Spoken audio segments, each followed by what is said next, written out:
Look at that. Hey, we can record. All Woohoo. right. So we're going to go ahead and get started then. Hold on. Let me, oops, hold on.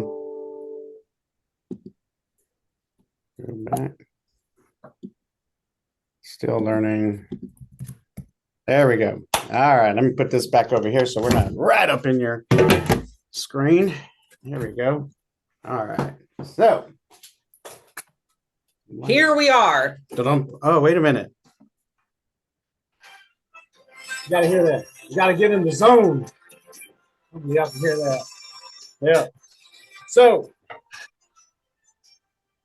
we're not just wearing jerseys because we like football. We're not listening to football music because we love football, although we grew up in it and I do love it. But, that's not why we're doing it today on a Wednesday. The reason we're doing it is because right now we're in the preseason, right? They're in the football and football hasn't even started. And the NFL right now has players that are training, they're sweating, they're doing all kinds of different little techniques. They're doing that tire drill, which I've never seen. I was thinking about it. I've never seen a football player run like that on the field, the way those tire drills. I've never seen them do push-ups on the field, maybe offside on the side. I've never even seen them do crunches, but they're doing a ton of crunches, ton of work right now. And you can start letting those people in. So right now they're doing all that. They're getting hit. They're running plays. They're making mistakes. But guess what they're also doing? They're also learning how to, win those plays. Turn that on. How to win. And they're not even playing the real game yet. So I believe there's 3 preseason games, and then they go through 18 weeks. And each team is going to play 17 games, but there's about 18 weeks of football. And then there's, I believe, another 14 games, something like that, that will take place for the playoff. And then they get to the championship, right? The Super Bowl. So we're going to parallel that to real estate because they're running plays, but there's a lot of people who miss preseason. And this is we're all rookies. We're all brand new in real estate today. I don't care how long you've been in real estate. We're brand new today. Why? Because things are changing. AI's changing. AI definitely changed because we would not be wearing those jerseys in real life. Theresa just said that, right? Agree with me on that one? Absolutely not. So, but there are some realtors who get up and they don't have a playbook. They don't practice. They don't have a strategy. They kind of just show up and say, you know what? Let's see what happens today. Right? Can you imagine being in the huddle and we're going to run a play. Hey, Theresa, what do you want to run today? Or I don't know. if you ask the kicker, he's going to say, let's kick it, right? Because he's a kicker. But no, wait, we're on first down. No, we got to have a strategy. There's a time and a place for a kick, right? So we are now entering our preseason. Imagine, let's just even take it for the next 18 weeks. We got 3 weeks of preseason and then another real 18 weeks to go. So what can we do now to propel our business, right? So one of the things we're going to work on is our database. We are going to work on scripts and our conversations. What are some other things we're going to be working on? So in the meantime, just kind of like you have to know your playbook, you have to know your contracts, you have to know what you're talking about, the your presentation, your follow-up, how are you lead generating, any marketing that you're going to be doing. So I know this is like towards the end of the year and people are thinking like, why are we in preseason at the end of the year, but you're going to learn that this is just a continuous preseason. So we're going to go over objections, our systems, knowledge of our market. You want to make sure this is really important, especially in real estate. Like you have to know your market. You have to know what what you're selling and who you're selling it to. And so it's really important for you to, you can't just jump straight into the game and you have to have that backing. And so that's, yeah, you got to. I mean, a lot of people do miss preseasons, but as realtors, sometimes they come in and guess what? I have a big sale. I have a $700,000 one that came in. Maybe they got into real estate because they knew that was coming up. Okay, and so they have that, but and maybe they score a touchdown and sell it. But one touchdown does not mean that's the whole season. You still have to have a system. So if you don't have a system, then you're dependent upon, random transactions. So the big question here is, are you building a real estate business, or are you waiting on another transaction to happen? And I can speak for myself because that's how I had my business for the first 3 or 4 years. What am I doing? I knew that as soon as I had a closing, oh my gosh, I'm fired because I'm going to be unemployed. What am I going to do next? But there is a way that you can actually build a stable business. So we're going to introduce you to the NFL, right? So it's a different NFL. In our business, there's things that can cause us to have a little stress if we allow it. And those are the things that we cannot control. We cannot control the interest rate. We cannot control the market conditions. Can't control who's going to go take a look at this house or who wants to buy. I can't control all that. But what are some things that we can control? We can control the NFL. We can control our network, who we associate with, who we put in our database, who we're going to talk to on a daily, weekly, monthly basis. We can control our follow-up. How do you follow up? What is your system for follow-up? Is it a bunch of sticky notes that are random putting around your house? Is it writing on a piece of paper as you're driving down the freeway? What is your actual follow-up? And you can also control how you listen. So it's really important for you to, something that on a parallel, something that I'm learning in a church discipleship program that I'm in is like, are you listening to intently listen, or are you listening to just have a response? And I think that's such a huge thing, even in our business, is that if while your client is talking, you're ready to say, let me tell me all this, you're not listening to listen. And so we're going to talk about that in a little bit more depth here in a minute. Yeah. So let's go on to that first part. Okay. Just wasn't working at first. And now almost. Okay. So let's go back here. All right. So we've talked about preparation, all that. So let's go through the network. So the NFL has something that most business people want, especially us. What do you think that thing is? If somebody wants to call it out real quick, what does the NFL have that people want outside watching football? Go ahead. This is interactive. Say something. Unmute yourself. Is it network? No. Close. Entertainment. Entertainment. Entertainment. Okay. They have an audience. And because of that audience, people will pay millions of dollars to advertise their business in front of their audience. Try it. The next football game that comes on, run an ad. Tell me how much it costs and what was your result. If you have a good system ready, it'll be good. But if not, it'll just be an expensive ad. So we have to create an audience. And so that's what we do with the network. So no one is going to hold your hand. I know Jeremy says all the time, we have to be making calls, talking to people, doing all these different things. But you need to build up your audience. You build up your network. Anywhere you go, put people in your phone. It doesn't have to go straight to a CRM, but you need, if you do meet somebody, answer, where am I going to put their information? Because a lot of times I'll pick up a business card, and what do? You stick it in your pocket. Put it in my pocket. So I used to, so now I just take a picture of it. Take a picture. Yeah. So you and each of you has an audience right now, right? I think I was talking to Jeremy about it yesterday with the telephones, right? We all have contacts. We have contacts in our phones.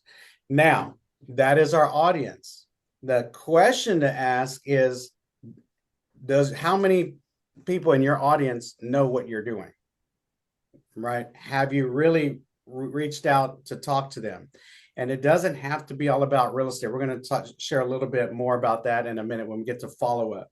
So who are the people that go into this deal? They might be your neighbors, your kids' parents, people at church. And really, it's important for you, like if you do pick up a business card or you do add in a person's name, put how you know them in your phone. Like, don't just put Mary, because in 2 days you're going to forget who Mary was. But put Mary, realtor from, Corpus Christi, or, something that's going to remind you, and then send them a text with your information. You have to be strategic in your database, you strategic in your network, get people to associate Theresa, anything home, anything business, get them to associate you with what you do. Open houses like that. I mean, so here's an example. So if we're at an open house, hey, Theresa, so I'd love to follow up with you. I'm going to send you over a list of homes with pools. Is that good for you? Okay. So what's your cell? Da-da-da. Can we take a selfie real quick? Just because I doing open house, I see a lot of people, but I'll just save it. I'll send you a picture so you know who I am and I know who you are. Right. Sounds good. Boom, boom, send it. So I've been doing that a lot.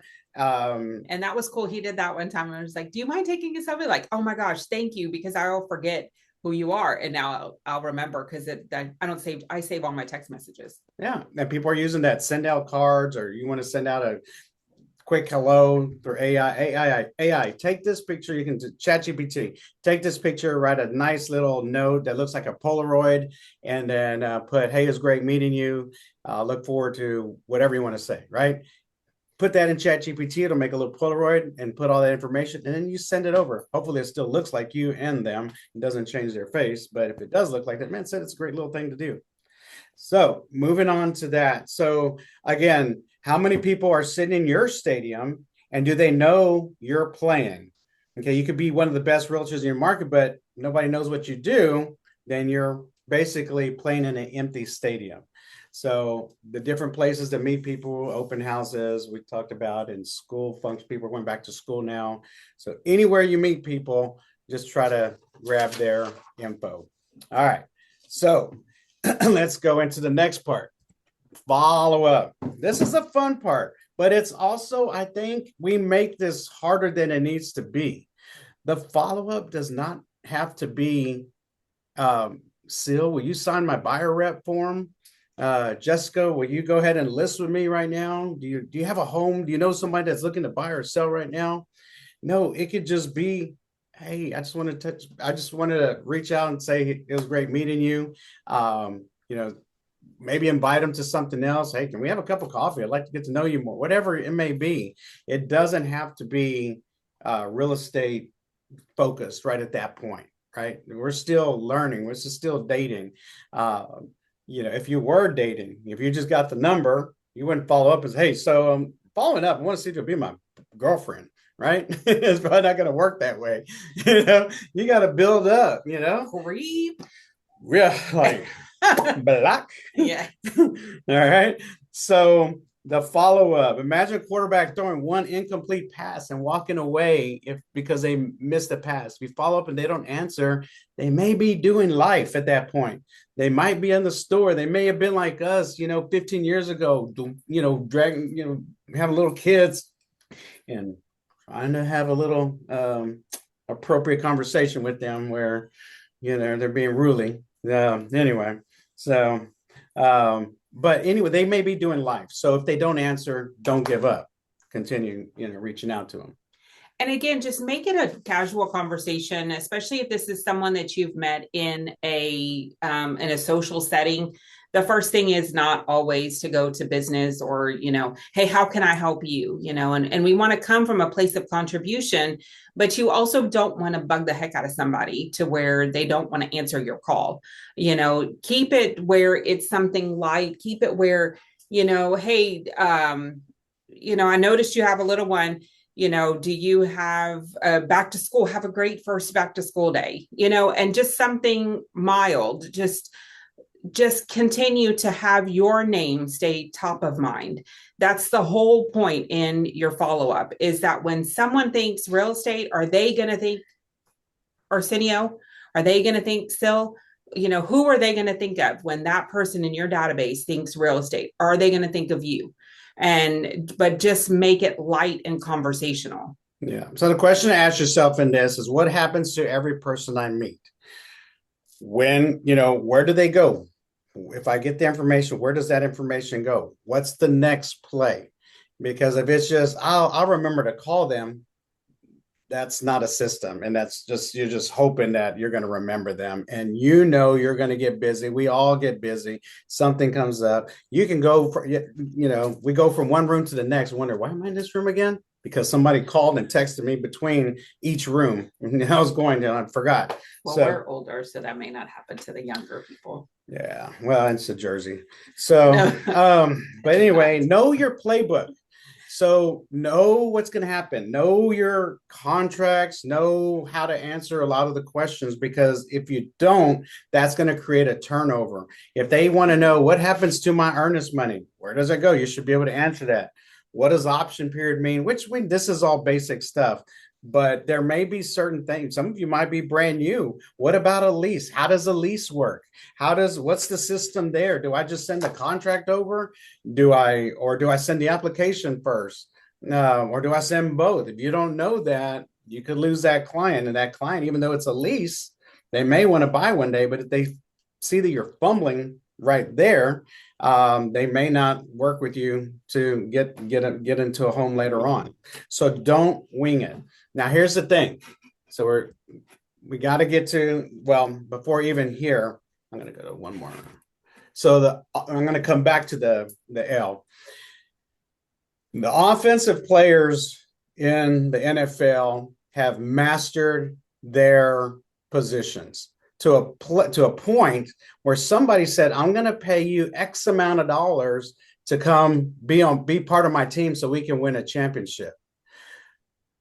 The bad news is that the defense players have also mastered their positions. So it makes for an interesting game, because you have people who have really mastered their position and they're fighting against each other, and they're just, they're playing. It's a game, not really fighting, but you know what I mean? So in our business, we parallel that to objections, things that may come up. You have to be able to know how to pivot. See, when the running back gets the ball, does the running back know exactly where he is going to step? No, probably knows the first 4 or 5 steps he's going to take once they hike the ball. Probably going to go to the right or go to the left. He's going to get the ball, but then they're going to have to. There's going to be a shift. The hole could close up, the lane could open up, so they may move from side to side. Well, we have to know how to do the same thing, but they figure it out moving forward to the goal, to the to get a touchdown, right? They're still moving forward.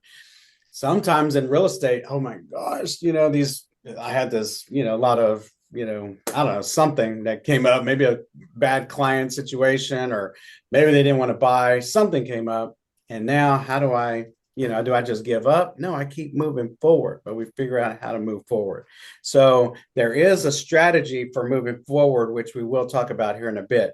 But what I wanted to share is, these people have mastered their position. Have you mastered your part? Do you understand the contracts frontwards and backwards?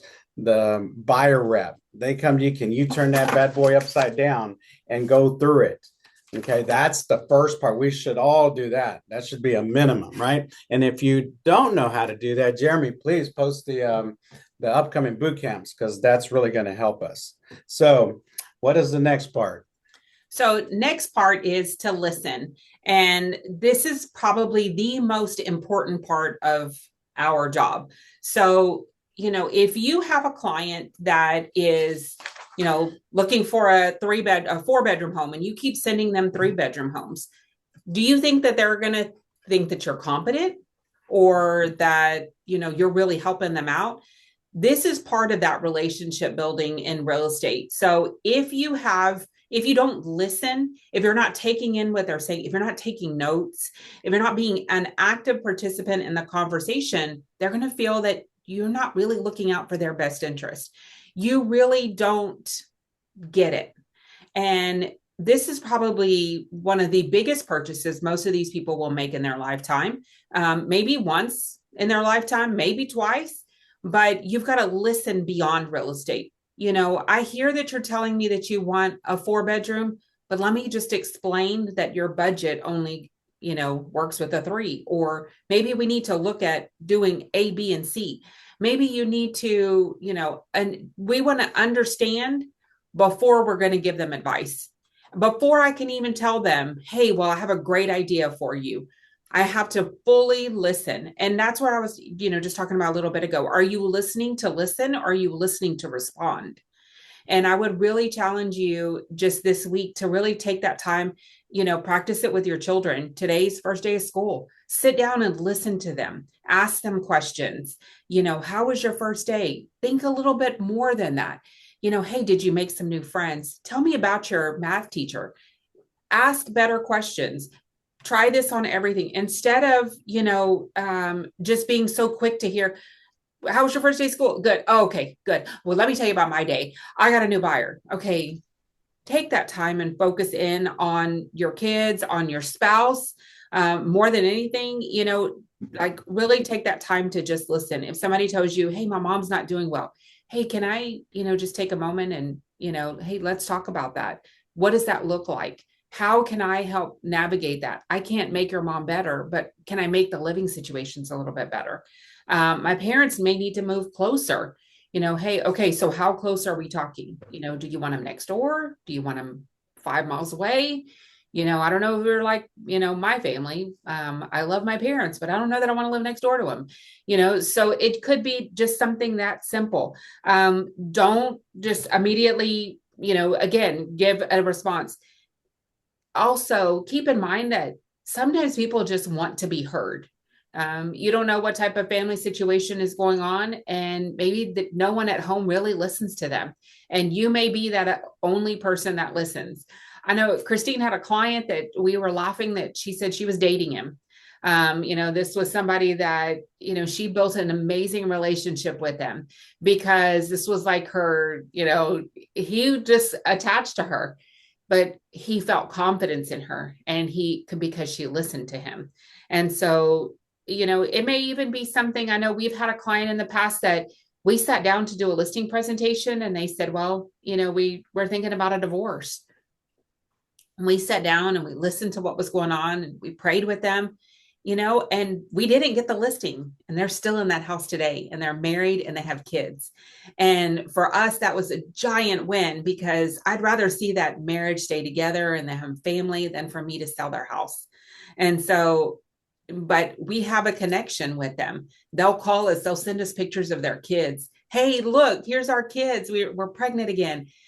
Do you think that if later on down the line, they need to sell that house, do you think that I have to really go in hardcore to sell them on me?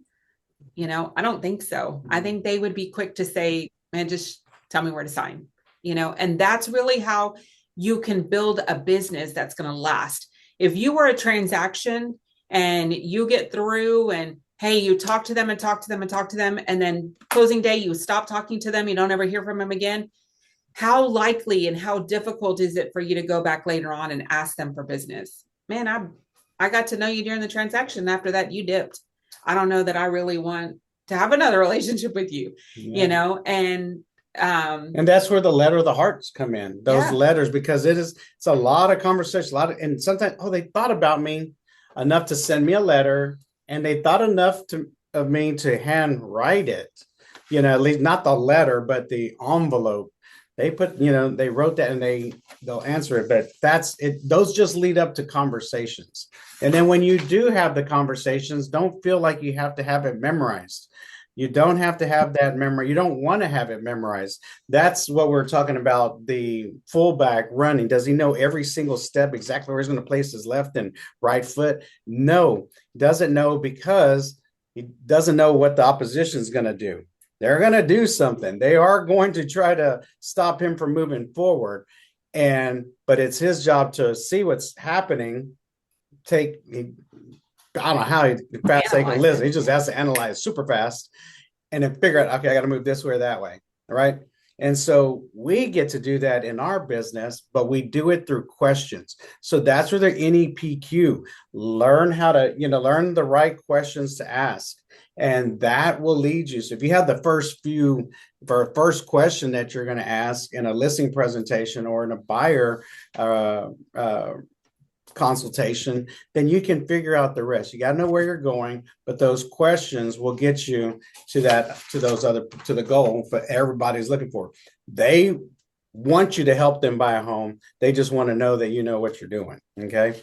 So we had a couple of objections come up. And so these are some ways that you can pivot when somebody, because you just stop when they say, imagine this as a tackle, right? As somebody coming at you're the offense and they're coming at you and they say, well, I'm in a lease. So, okay, well, call me when it's over. When your lease is over and I'll help you. Or you could ask questions like, well, when does the lease end? Do you know if there's an early termination? If you could get out of your home with no financial hiccups or consequences, would you be okay with moving sooner? It's a question. Yes, I would. Now you get to go to that question there. So one of the other ones, what was the other one? I had another one. This is it's on page 50. I don't know where it's at, but the Maybe in the back. oh yeah, here we go. So I just bought a home 2 years ago and I don't have enough equity. So they tell you that. Explain, tell me a little bit more. What do you mean by that? What did you pay for when you bought that home? What would you need what would it need to look like in order for you to consider a move? Now they're telling you they're going to give you some more ammo. You may have to lease it. You may have to rent it out or something. There's different plays that you can come up with. And so anyway, those are just some examples. Figure out what might come about and practice it, but don't dwell on it. Don't be well, what if this happens? What if that happens? Which a lot of you don't on this call, but you've run across those people. You've been in the trainings where they ask, what if this happens and that happens? Okay. So let's move on. Paralysis by analysis. That's right. We don't want that. I mean, in football, imagine you have the ball and someone's running towards you. And as soon as you see how big he is, you just fall on the ground. Like, that would be hilarious. That's not what we do. So in real estate, when someone comes at you with an objection, if you just like clam up, think of yourself as just an NFL player laying on the field and everybody around you is just like looking at you. So yeah, your team knows about that, right? Whatever. Seal. Don't even. Wow. Yeah, whatever. So what's the HR number, Jeremy? There's got to be an HR number here. I'm calling them after this. She's not allowed to go to a game with. No. So next, you want to just master your position. You want to clients are coming to you because they need help. They have a $200, $300, $400, $1 million home. And they want to know that if I'm calling you, Alina, I know that you're going to do a great job. I know that you're going to come in, you're going to make me feel good. I'm going to be excited and you're going to be calm. You're going to be like the duck floating across the water and you're just going to be calm and steady through this whole thing. And so in order to do that, I know you already have, as well as many of you, we have to know our neighborhoods. We have to know our contracts. You have to know the financial basics. Like if you had a client that said, okay, well, I'm thinking about a conventional loan. How much money do I need to put down? And you're like, that's a good question. Let me call my lender and ask them. Okay. No, that doesn't breed confidence. You can tell them, hey, conventional is 5% down, but I actually have some lenders that have a 0 down program. Is that something that might interest you? Okay, yeah, definitely. And we just want for you to understand that this is not, no one is ever at the pinnacle point where they know it all. Just as you hear that we're doing preseason, we learn every single day. That's why they tell you go to boot camp, even if you haven't been to boot camp. Even if you have been to boot camp, go to boot camp. Why? Because we're constantly learning. don't stop. Get coaching. We only know what we know, so there are other people in this world that know what I don't know. And in order for me to know what they know, I have to call them. That's right. Very good. So anyway, Call them home. if you follow. But if you think about it, even I like that you said coaching, because even in preseason, who are they listening to right now?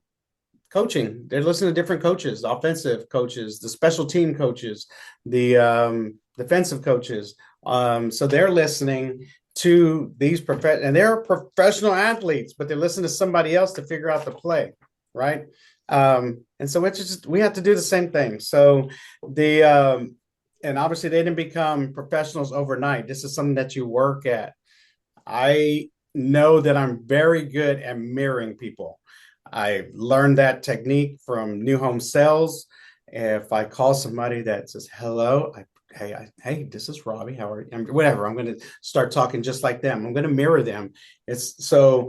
But it didn't come overnight. It's through time from doing it over and over again. That's just one part.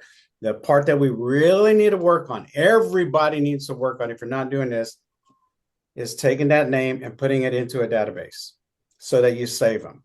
You don't have to text them out of there. You can always use it to your, call them, on your phone if you want to, but you've got to have that database. So what really want to challenge everybody with now is, how do we build your network? That's something that you want to do. Talk to more people, and because you're building your audience. So build your audience, store their information somewhere, learn how to follow up. And again, follow up doesn't always have to be coffee. It could be something else. It could be, if you meet them at school, it could be, I don't know, something around school. But what I really need to work on myself, and we teach this, a lot of times we're doing it because these are things that we're lacking. And the thing that I'm lacking is I need to build relationships. So guess what I'm studying? How to build them, what to do, talking to other people, watch how they interact. And so because that's important, because then it's not just because it leads to money. I want to be relevant to people that I'm in touch with. I want them, if they don't ask me for the house ever for real estate service, I am happy, as long as it's, hey Rob, do you know somebody who could help me with my my dryer or my dryer vent? I need to get it cleaned out. Yeah, I know somebody. I just want to be helpful, and the rewards come later. Okay, so go ahead. So our final challenge to you is, and of course, leading back to NFL, when each team has a bunch of people on it and they make the cut. Are you making the cut for your database? Are you the person that, if they had to go through and take people out, are you going to be the one that stays in there? So be that to your database. Make sure that, you are top of mind for everything. And really that just begins with your network. Take some time. Christmas is coming up. We're middle of August. And, are you, John talks about, have you ordered your Christmas cards yet? Have you started planning your holiday event? Have you done those things?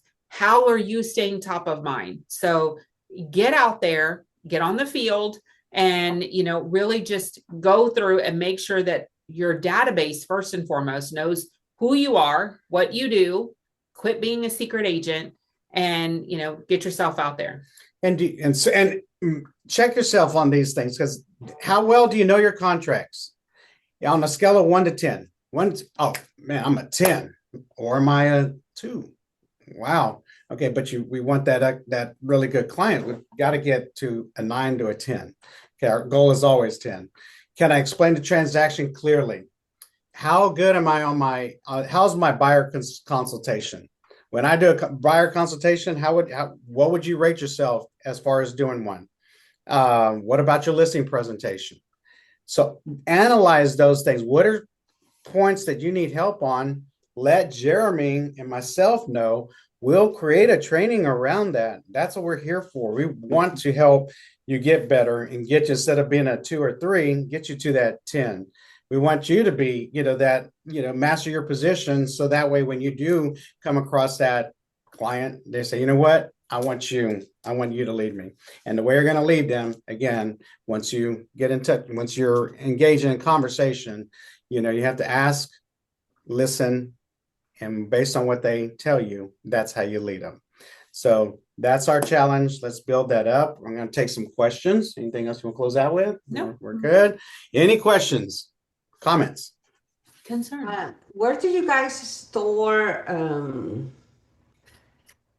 the what is it called? I went blank. The reps. When you go with someone and they just sign it with you, they are just considering, but they kind of go inactive. Where do you store them? Email it to yourself. Okay. You just need a digital copy.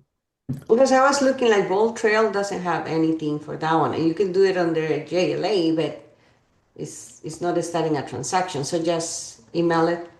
Yes, there is an app called Genius Scan, and see, we think alike. So there's an app called Genius Scan. If you Okay. go onto your phone, it is a free scanner. You take a picture of any document, it will auto.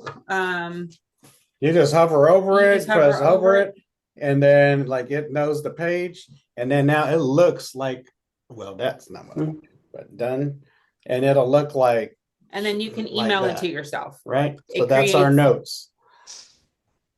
It creates Yeah. anything into a PDF, and then you can email it to yourself.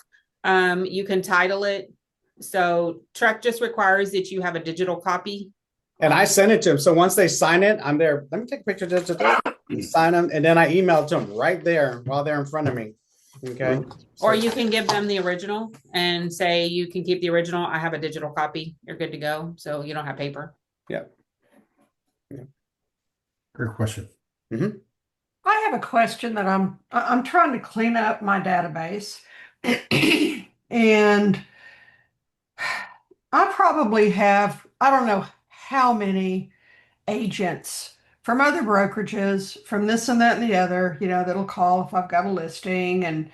And all of my networking people that I network with are usually business owners. And I guess I'm trying to figure out, because I don't want to, I mean, everything just seems very, very crowded and cluttered. Do I need to keep names of every agent that has called me? And if so, why? Or can I just clean that up? If they're calling you on your listings or your, Yeah. I don't. I mean, I probably should, but I don't. I mean, I save people that I'm working with. Right. And if we get engaged into a big enough conversation about us stuff, hey, can I stay in contact with you? And then I'll save them as so and so realtor. Yeah, and I put realtor behind every one, and I do recognize the people I've done deals with, but I didn't know if there was a reason I should keep all these realtors, because I don't do realtor networking stuff. I don't think that's really productive for my time or any of that. So Jeremy White, I mean, as far as, or like if you were like wanting to bring some on board to JLA, but for the most part, I mean, in all sincerity, like if you should be using, are you talking about in bold trails as well? yeah, I just switched my leading or contact import on Bold Trails to don't do that from my phone and Google, because I'm just like, oh my gosh, I'm overwhelmed. Who are these people? Yeah. So because I'll input it in my phone, but then I had it to where I thought that would be easier just to have it carry on over into Bold Trail, but it's not. Yeah, if you're not going to follow up with them, then no, I'm not No, going yeah. to. I don't. Okay. I- All right. Can I give a little different perspective? Is if I know, Brenda, you list a lot of homes, you're a primary listing agent. Is if you had those contacts in your database and you had them tagged as realtor, and you might have a tag that's called realtor local, so you're not blasting realtors all over the state, is when you get that new listing, is you can send a mass email to a tag.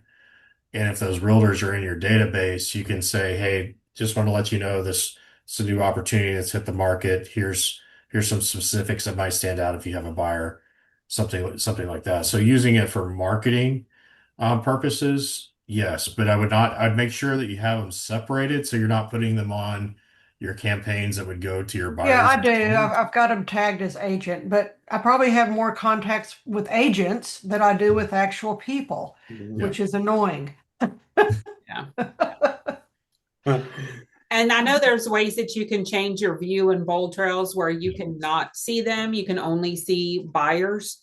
So I would Okay. say definitely just dive into bold trails and see how to just view Okay. buyers. Okay. All right. Thank you so much.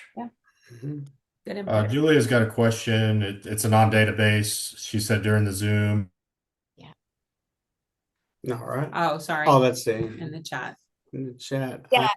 And just Go what is ahead, Julia. considered all closing costs. So right now, another agent, I got a buyer, and she says that her sellers will cover all closing costs for my buyer. What does that mean? What is considered all closing costs? Uh, well, usually Yay. yeah, that's really good, by the way. Well, Okay. and so closing costs, it depends on the loan. It can be really defined because you can add all kinds of stuff. But let's just say that the interest rate 6%, whatever, maybe it's a VA loan. The max contribution is 4% of the sales price. But the reason I say this because somebody might say, well, what if we want to buy down the rate? Well, you can keep buying it down. That's a lot. But anyway, typically anywhere from 3 to 4% of the sales price is how I look at it. I look at it as them paying the title policy, maybe even the survey, the HOA. Everything's gonna be checked for the seller to pay. And then I'll just ask for some Yeah, contribution and I for would closing get with costs. your lender and ask them what's max contribution that your buyer can get. And I would Okay. put that amount in there. Okay, so it's subjective. So really, I should just ask the agent, what is your definition of closing costs? Or No, just ask your lender. Whoever the lender is, I would ask them what is your max contribution, because FHA, conventional, and VA have a max contribution. So like you could ask the seller to pay $50,000, but the loan terms are not going to allow them to pay $50,000. They're only going to allow them to pay 4%, 6%, whatever that amount is. And if they said they'll pay all of them, I mean, stick it in an offer and see what happens. So remember, you represent the buyer. So your buyer's best interest is what comes here. And this is where, I also look at offense and defense as buyer's agent, listing agent. So, I'm going against them. So they say all, I'm going to put all and see what I can get. If they say, well, I did say all, but I meant up to a certain amount, then at least I know what the max is. And then I can go back to my buyer. Yeah, be careful how you talk to your buyer about that. If they're going to pay all of it, and then they got to come up with $2,000 at closing. Julie, you told me all of it. So, and that's the only reason we'll move forward. Guess where the 2,000 might be coming from, So always just be very specific. Yeah, and that I would refer that back to your lender. Just say, what is max contribution allowed by this client's loan? And that's 12B or one of the contract. Yeah, I think it's 12. Yeah. Yep. got it. Okay, thank you. Mm-hmm. Wait a minute, Robby. I thought you said to know these contracts frontward and backwards. They changed the 12? numbers. It's 12. I'm close on my paragraph. I bet it's 12. Because 9 is the closing date. That's the most important date. Yeah, that's right. Robby, I got a couple announcements real quick. Just want to introduce Arsenio Hall's on the call. Arsenio is going to be joining us. He's new to the industry. I'm excited to have him. He's in North Houston. Yes, not that Arsenio Hall. So I thought that originally, but it wasn't. So welcome, Arsenio. Glad to have you. And also wanted to introduce real quick Kim Patterson. I'm going to put her on the spot. Omnia Elevate, folks, is now in San Antonio. Kim's going to be our director for San Antonio for Omnia Elevate. So Kim, real quick, give us a rundown of who you are. Oh my goodness. Yeah, was on the spot. I literally just clicked the truck button before this call. Very good. I'm official. I moved my background because it had EXP on it. I came because of a referral from a mutual friend. And once I met Jeremy, I've been looking for this kind of brokerage and this kind of support for a long time. I've been in the business 8 years. I'm really big on referrals and creating those relationships with people. So I loved what you guys had to say today because it's so important. I'm also a coach. So I've actually got an event, referrals on repeat on September 9th. We'll get information out on that soon. But I'm super stoked to start San Antonio. So if you guys know any agents, send them over. Very good. Awesome. And I'll be getting some information out the next day or so. There's a book club that Kim runs on Sundays. It's in the evening, 7 p.m. 10x is better than 2x. And so I'll get that information out if you're wanting to join that. Get the book. Already a couple weeks in, but you can catch up. There's cliff notes and everything provided. So those opportunities will be coming, and additional training.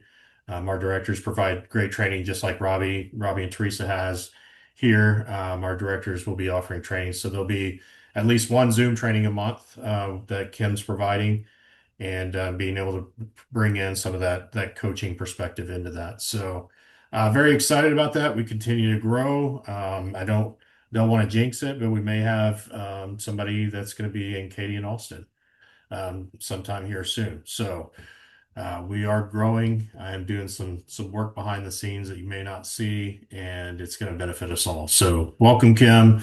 Welcome, Arsenio, and I'll turn it back over to you, Robby. All right. Well, let's just go out and make it a great week. And if you haven't done from our last drive, your letters of the heart, get those done. They're not hard to do. Let's put them in, show us the envelopes that you're creating, letters of heart, just something that's going on in your life, and send it to the people you are creating relationships with now. Doesn't have to be, there's no call to action, like call me if you're looking to buy or sell a home. This is just, hey, just want to give you an update on life. Here's where I'm at. Here's a little, don't have to go a super low, but you might give them something. Here's a challenge that I have in my life. I'm really trying to eat better, and I'm trying to find ways to eat better, whatever, so if you have some recommendations, send them my way. Guess what? They'll probably text you, and that's one way to start the relationship. Awesome. All right. So then everybody have a great week. Is this recorded? Yes. Okay, good. I'm gonna look it up. Thank you. You're welcome. Bye-bye.